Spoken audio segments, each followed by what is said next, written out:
Have you ever asked yourself, what is truly controlling me? Is it society, people, your job, or is it something even more invisible, something within you? Jacques Lacan, the controversial French psychoanalyst, would argue that the true chains holding you back aren't outside it, they're your own desires. Today, we peel back the psychological layers of a truth that most people spend their whole lives ignoring. Because freedom isn't about doing what you want. It's about understanding why you want it in the first place. Let that sink in. The illusion of freedom. Most of us believe that freedom means doing whatever we please. Eating what we crave, chasing success, buying what we love, and loving who we want. But pause and think, are those wants really yours, or were they planted subtly, silently, by others? Lacan argued that our desires are not natural. They are shaped by language, culture, family, media, and the people around us. You want success, but is that your definition of success, or one you've absorbed from watching others? You dream of love, but is it a love born from your soul, or one you copied from movies, novels, and social norms? According to Lacan, what we call freedom is often a mask, covering up our enslavement to unconscious desires. Understanding desire, Lacan's lens. Let's dig deeper. Lacan famously said, man's desire is the desire of the other. Confusing? Let's break it down. It means we don't desire things because we truly want them. We desire what others desire, or what we believe others would value. Desire is relational. It's born from watching, comparing, and imitating.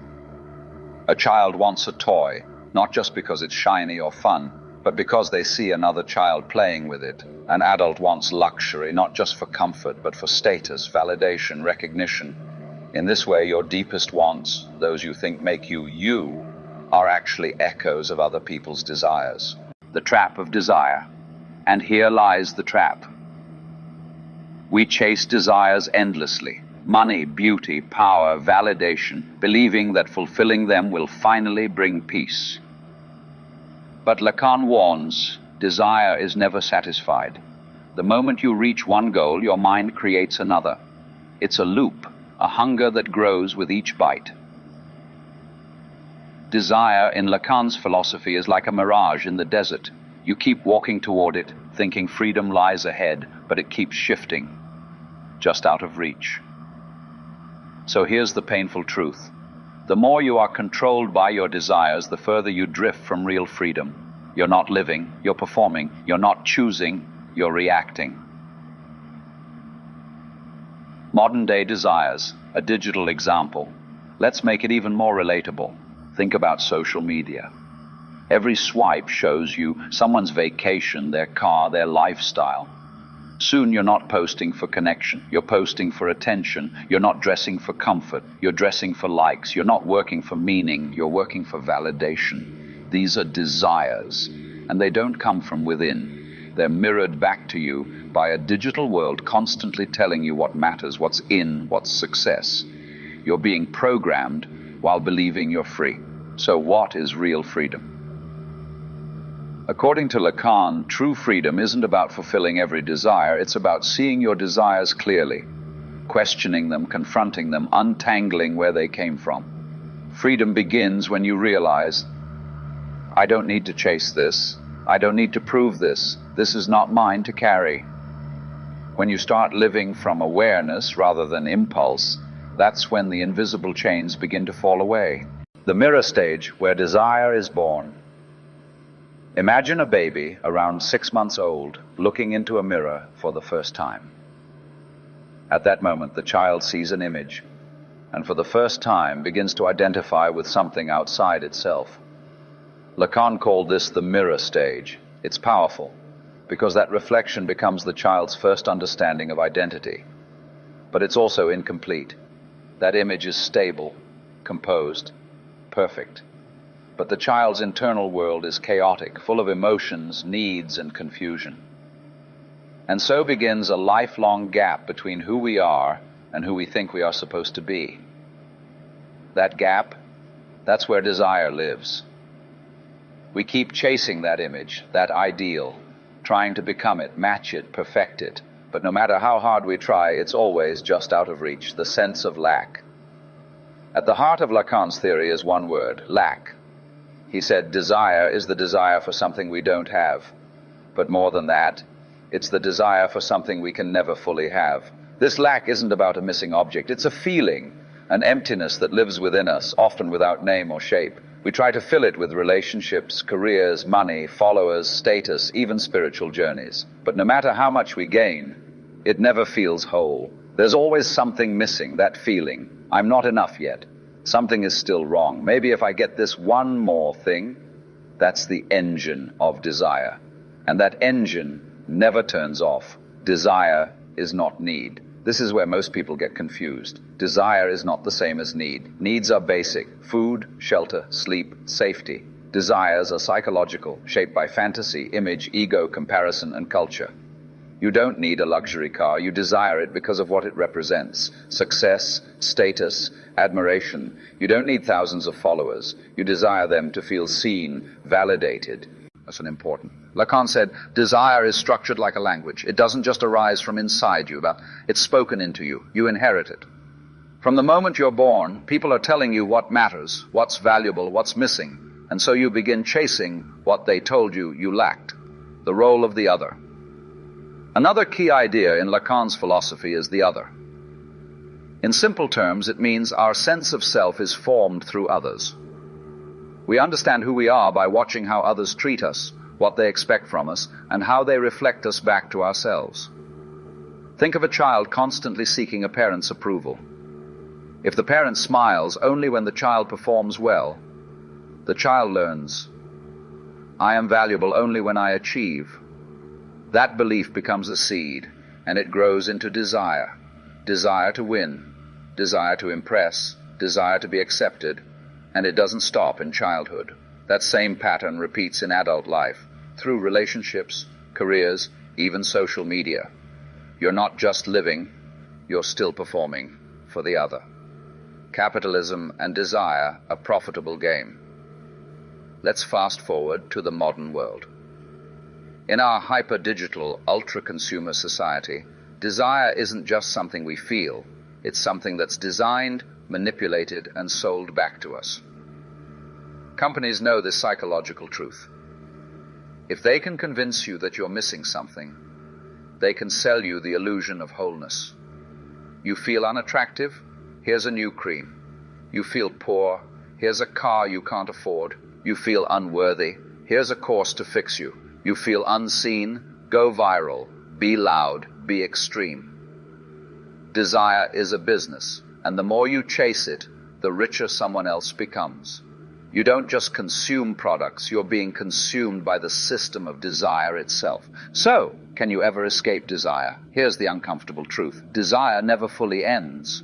That's part of being human. But freedom isn't about destroying desire, it's about becoming aware of it. When you know why you want something, where that want came from, and who benefits from your chase, you start making conscious choices, not reactive ones. You stop chasing shadows. You start standing still and asking, is this truly mine, or have I been taught to want this? Freedom begins with awareness. Jacques Lacan didn't promise peace, he promised clarity. And sometimes clarity is more powerful than comfort. When you understand that your desires are constructed, not chosen, that they're borrowed, not born, then you can begin to unhook from them, gently, thoughtfully, without shame. You won't become empty. You'll become free to choose which desires to keep and which ones to let go. That is real freedom. Let's now look at how desire shows up in our everyday life. Because Lacan's ideas aren't just theoretical, they're happening right now in your scrolling, spending, choosing, reacting. Real life desire, the invisible strings. Imagine this. You walk into a store and see a jacket. Sleek, stylish, expensive. You weren't looking for it. You didn't need it. But something in you whispers, this would look good on you. People will notice. You'll stand out. That whisper, that's desire. And it didn't come from logic. It came from an imagined version of yourself, shaped by what you've seen others admire. Or picture this. You're scrolling Instagram. You see someone your age with a luxury car, beach vacation, flawless skin. Suddenly your own life feels less. You weren't unhappy 5 minutes ago, but now you feel like you're behind, incomplete, missing something. That feeling, it's lack. And it sparks desire. You want to catch up. You want what they have, not because it serves your soul, but because it fills the illusionary gap. This is how desire functions, quietly, constantly, and usually without your permission. Freedom as a product. Here's something chilling. The world has figured out how to sell you freedom while taking it away at the same time. They say, be free, buy what you want. Be yourself, but only if you fit this image. Follow your dreams, as long as they're profitable. Lacan would say this isn't real freedom, it's manufactured autonomy. You're not choosing from truth. You're choosing from a curated list of desires handed to you by corporations, media, culture. It's like walking into a room full of mirrors and thinking you're surrounded by windows. They market freedom as choice, but all the choices are programmed, the myth of self-made decisions. Here's a question. When was the last time you truly made a decision that wasn't influenced by someone else's opinion? Did you pick your career out of passion or pressure? Did you chase that degree because you love the subject or because it's safe? Do you want marriage, wealth, or fame because it fulfills you or because it validates you? Most of what we call our choices are actually preloaded templates we accept without examination. Lacan would say, you think you speak, but you are spoken. You think you choose, but you are chosen by the structure. Real freedom begins when you notice how many of your choices are made for you, long before you even realize it. Desire and the fear of being ordinary. Here's a powerful truth many won't admit. A lot of our desires are driven by one thing, the fear of being ordinary. No one wants to feel average, unseen, or replaceable. So we chase whatever makes us stand out. Beauty, fame, brilliance, power. We don't want to be forgotten. We want to matter. This fear becomes a fire. It fuels ambition, risk-taking, image-building. And while it can lead to achievement, it also traps us in an endless race. Because what if being ordinary was never the problem? What if peace lies in accepting ourselves without performance? That's a question Lacan would leave us with, one that haunts the ego but frees the soul. Watch yourself wanting. So, how do you actually start freeing yourself from the prison of unconscious desire? You don't need to reject everything. You simply need to watch yourself wanting. That's the first practice. When you crave something, pause. Ask, where did this come from? What am I really trying to feel? Who benefits if I chase this? Sometimes your craving isn't for the object. It's for connection, attention, validation, or even distraction. When you get honest about that, desire loses its grip. This isn't about denial, it's about discernment. The power to say, yes, I want this, but I choose whether to follow it. The gap between reaction and choice. The more space you create between desire and action, the more freedom you begin to reclaim. Imagine, someone insults you. You want to fire back, but you pause. You see a flashy ad.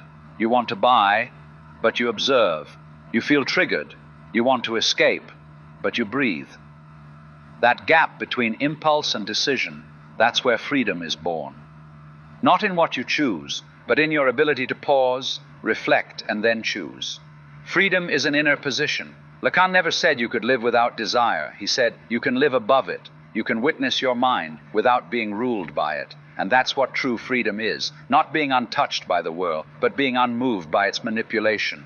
Not rejecting pleasure, but not needing it to feel whole. Not silencing desire, but refusing to be its servant. Becoming the observer.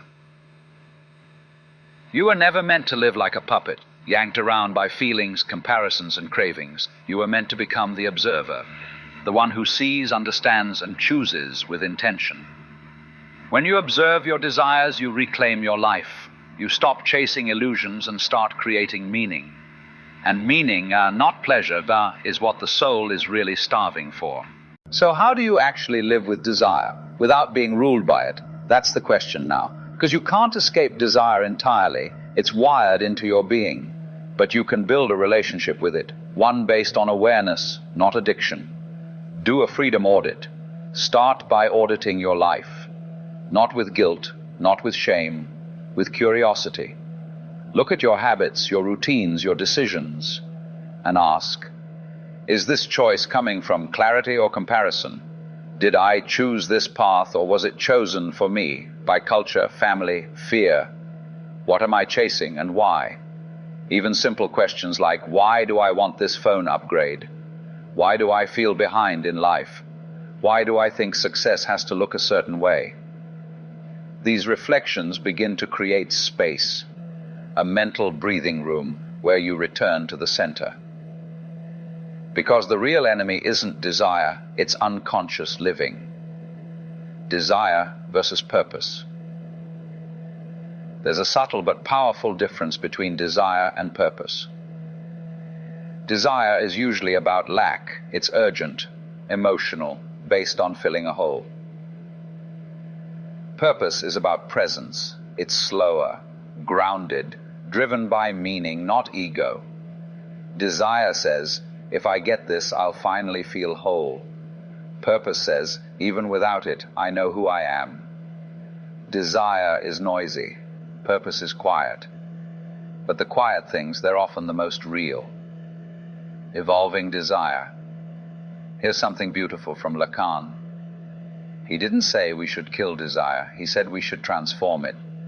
Instead of desiring what others have, you begin to desire clarity, truth, presence, connection. Instead of being seduced by images, you start seeking experiences that align with your inner values, not outer noise. This is what evolution looks like, not the removal of fire, but learning how to use it wisely. Freedom is a daily practice. Freedom isn't one big decision. It's made in the micro moments, and when you pause, instead of react, observe instead of obey, choose instead of chase. When you feel jealous, but don't feed the story. When you want to escape discomfort, but stay present. When you feel lack, but don't run to fill it, you sit with it. Each of these moments is a quiet revolution, a reclaiming of self, because the system wants you distracted, addicted, reactive, but freedom lives in stillness, awareness, presence. Who would you be without the chase? Ask yourself, if you stop chasing approval, who would you become? If you let go of image, how would you show up? If you weren't driven by fear of being left behind, what would you create? These are not just questions, they are doors. And on the other side of those doors is you, the real you, untouched by performance, expectation, or programming. Let go to return. Freedom doesn't always feel like gain. Sometimes it feels like loss, the letting go of things that once made you feel safe or seen. You may lose some illusions. You may walk away from people who only loved the version of you that performed. But what you gain is priceless, yourself. Not the ideal, not the mask, but the one who's been there all along, watching silently, waiting to be remembered. Jacques Lacan's final whisper. If Lacan was speaking to you now, he wouldn't say, be free by getting what you want. He'd say something deeper. Freedom is not having everything. It's knowing the difference between what you want and what's controlling you.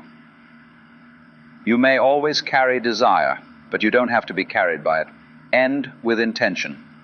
So, next time you feel that urge, that pull, that craving, that sudden need to run towards something, pause, breathe, witness. Ask, is this truly mine? And then decide. Because freedom is not found in fulfilling desire, it's found in understanding it. And from that understanding, you become someone who doesn't just live, you live awake.